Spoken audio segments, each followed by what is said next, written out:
good night, good night. Now, remember, safety is a precaution, not always followed. Remember, don't do anything stupid or something that you'll truly regret. You're two icons in the gun industry. Morning, sleeping beauties. Oh! What did you do?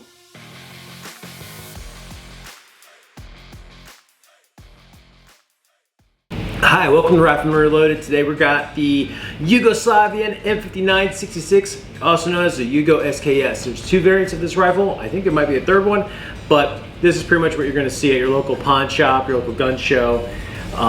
It's definitely something you want to add in your collection. Today we actually have a special guest. We actually have the one, the only, the boss, named Angie. So every episode you've seen, when I refer to the boss, this is it. So today we did a little comparison with the SKS and the AK-47. That's more of her favorite thing to shoot. But what was interesting is that it uses the same cartridge, which is the 7.62x39. So a little bit fun little history about the Yugo SKS is that it's a little bit more involved, I should say, than your standard Russian or your Chinese. There's nothing wrong with either one, okay? There's also an East German SKS, and that's the most expensive. So Christmas is coming around the corner. So 1959, Yugoslavia obtained the rights to actually manufacture the SKS, which was actually designed by Simon. I can't say his proper name, but it's going to be located here. Before it was replaced by the AK-47, which was made by Mikhail Kalashnikov. Unfortunately, we didn't have enough space on the table for the AK-47, but we're still going to do an episode about that. If you want to be a part of that episode, you're more than welcome to join. It's my favorite. But SKS, actually, I prefer the SKS over the AK-47 due to certain reasons, but we'll get on to that topic. So there's limited production. This one, according to the serial number, was actually manufactured in the 1980s. So it's not a really old rifle. If you think about it, 80s were not too far away from where we were born. So it makes me feel kind of old. And you're older than me.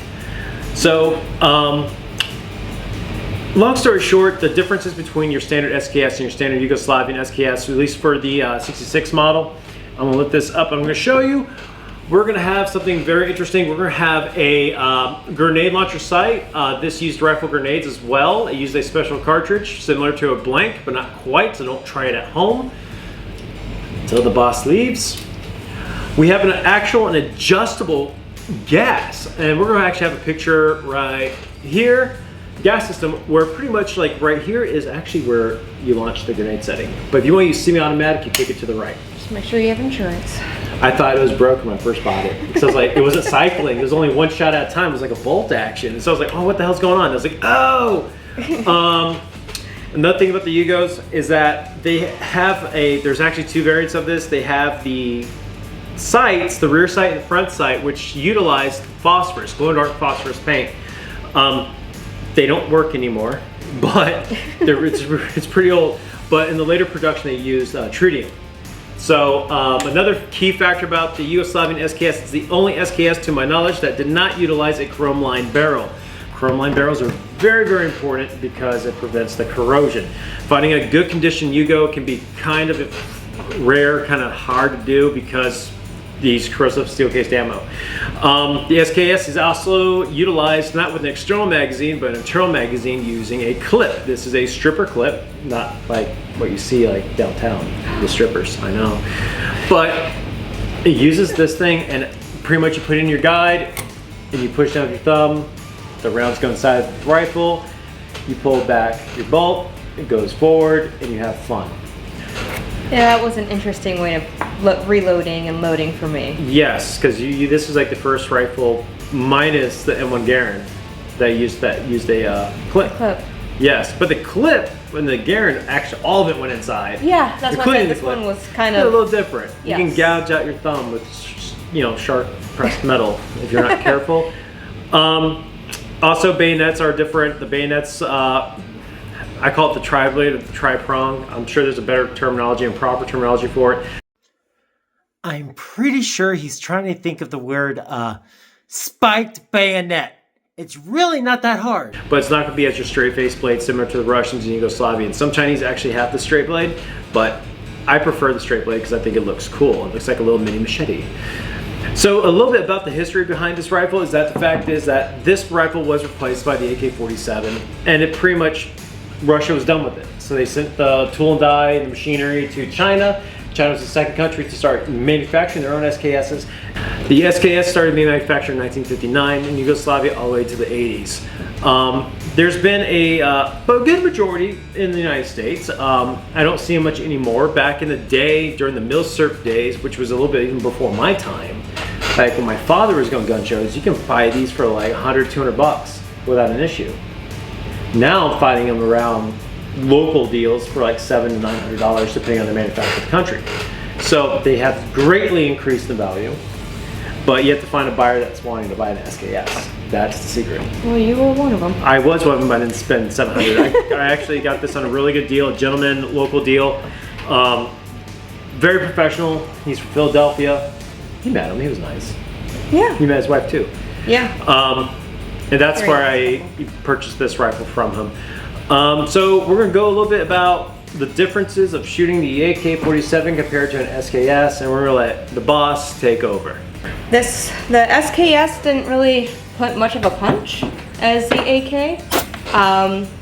It was more of, it was a lot easier to handle, obviously because it didn't kick as hard. I still enjoy the AK. I know they use the same round, but the AK felt like it had more power behind it, and I like the power. This one, shooting it, I'm not gonna say it sounded like it felt like shooting a toy, but it was Not like shooting a toy. That would be an AR. yeah, well, yeah, ARs are, well, that's a different story. It was fun. It was definitely fun. The way of loading in the clip was a lot different for me, and the advice given to me by my wonderful husband of, Who's that? I don't know, Oh. of pushing it in with your thumb. Well, my length of right here trying to get it down is not the longest, so I needed help. But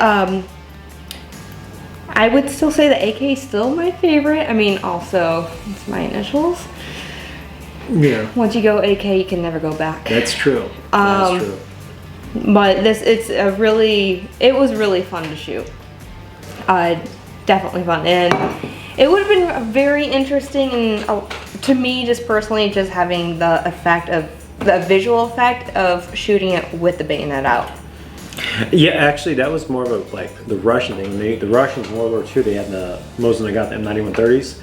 They would have to zero their rifle with their bayonet attached to their rifle. You see, I would want to shoot it just because when I'm shooting, I want to. If we had the bayonet out, we would have scared somebody probably at the gun range. But you can't use steel cased ammo anymore. So. But you got to practice. What if you're in a zombie apocalypse? That's why Dad's zombie apocalypse rifle is this rifle. I would definitely use this in a zombie apocalypse. So you have a lot better control. You got the bayonet. You got internal magazine. You don't have to worry about magazines losing them. You know, 'cause it's all right there. And yes, you can load this by hand, by the way. Yeah. I just wanted to see if you could do it with the stripper clip. I hate you. Yeah, so a little bit about the Yugoslavian SKS. I forgot to mention that this one was manufactured by Zatava Arms. I think all of them were manufactured by Zatava. And the AK that she was shooting today was a Zatava. So both were Yugos. So you shot the same. You shot an AK-47 that was recently manufactured, and then you shot something that the same company made many, many, many years ago. Yeah. So it's pretty cool. The difference is, I'm surprised you didn't bring up, was the trigger pull. That AK, that trigger is sensitive. Yes. Yeah. I've kind of noticed that shooting it. That's a short trigger pull. This one's a little bit longer, not similar to a 2-stage, but she drags. She's a drag queen. But there are some similarities with the AK and this rifle. For example, it doesn't use gas impingement. Okay, this one uses a short gas piston. The AK uses a long stroke gas piston. Both utilize a free floating firing pin. And we're gonna show you guys that right now. So, see how fast that shot out? Well, I was being dramatic. That's what she said. Yeah, that is what she said. Rail cover, we have our guide spring and our guide rod and our guide spring. Now we're gonna remove the bolt. Very simple, it's a 2-piece bolt. Here we go, there's one. And our last piece is this guy. All right, ha ha ha. We're gonna talk about some common problems with the SKS on this real quickly. So here is a AK-47 long piston. You can see where the bolt rides, you can see the cam slot, okay? So she's dirty, we literally just got back from the gun range.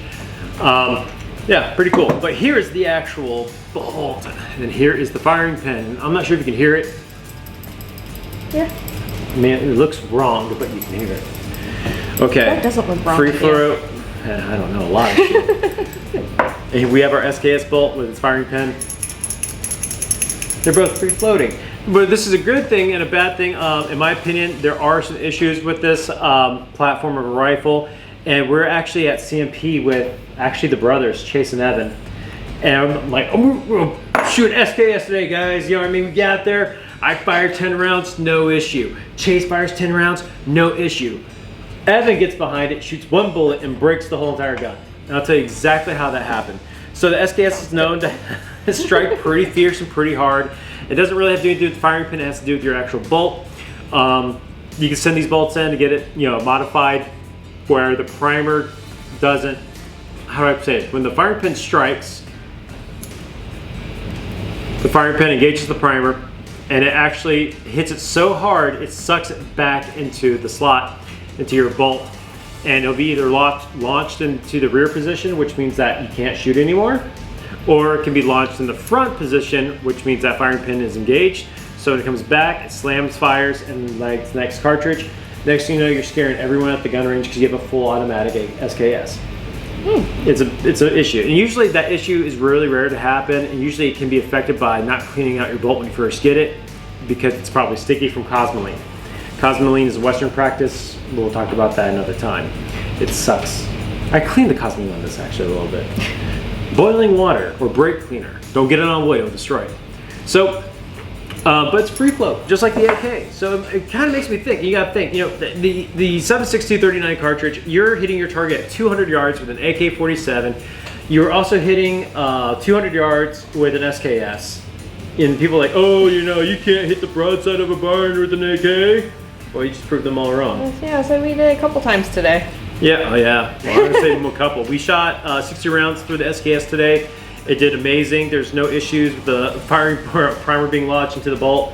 That didn't happen. I think that's You knocked down a target. I knocked down a target with the SKS today, and we're gonna show that right here. But gotta keep up with the wife.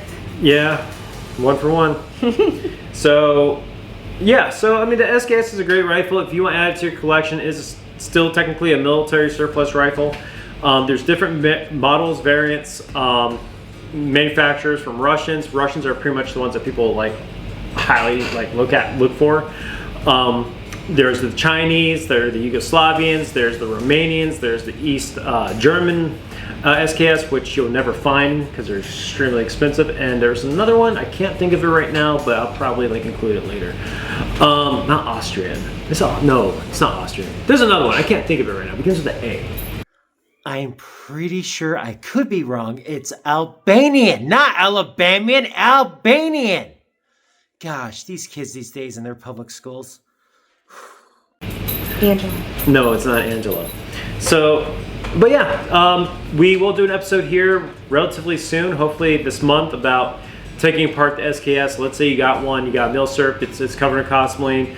We'll go through a full breakdown video on how to pretty much strip it all off and clean that cosmoline, and we might even do an episode on how to make your stock look pretty. I prefer tung oil, people prefer boiled linseed oil. There's really no wrong way of doing it, to be honest with you, because people who know their history with those two products, they'll realize real quickly that they're fucking up. So anyways, we appreciate you guys coming out and checking us out on Rifle Men Reloaded. And we're gonna thank you again, Angela, for joining us, the boss, on this episode. And we will catch you guys at another time. Hopefully, relatively soon for people who are watching. We do have another channel on Clapper because TikTok can suck and block everything. We can't even show a rifle like this on TikTok because, you know, we're unsafely handling it, even though it's taken apart.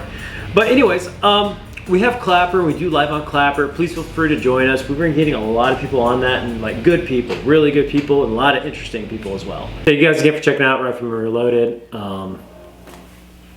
And we'll see you guys next time. Bye. Bye. Later. Can you like imagine the Russian Ministry of War like, oh, we need to create a new firearm, a new battle rifle. And the creators sitting out there like, okay, let's see what we got here. We got the most Nagant. Okay, yeah. And then we have something that doesn't exist yet, an AK, and a KISS.